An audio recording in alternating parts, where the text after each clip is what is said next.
I grew up in church my whole life. Ever since I was really small, I was in church. I knew all the things you were supposed to do and all the things that weren't acceptable for, a good Christian kid. But as I grew up, I was really into internet porn. It started out just simple, but as time progressed, I became numb even to that.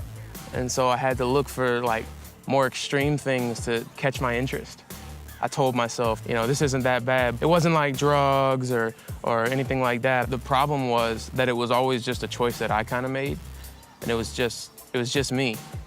So I would be at church and I was volunteering already. Then I'd go home, and as soon as I get home, I would get on my computer and I would start looking at stuff. Everybody saw this well-behaved Christian kid at church, and they had no idea that when I went home, it was a different person. Guilt doesn't even begin to describe the thoughts that were going through my mind.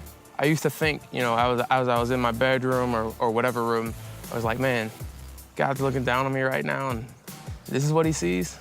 This is the worst feeling, because I had been taught, oh, God loves you. Well, how could he love this?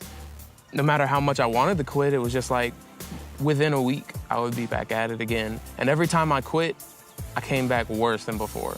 My mindset was, if anybody finds out about this, then they're gonna think about me differently. Because if they knew who I really was, then they wouldn't want to be around me anymore, and they're gonna look at me differently, and they won't accept me.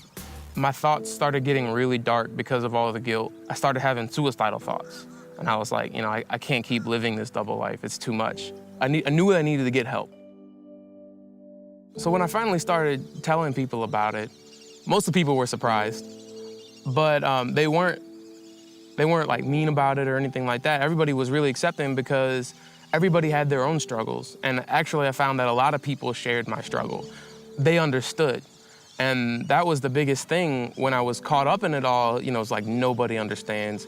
This is my problem. Nobody will understand when I go to them.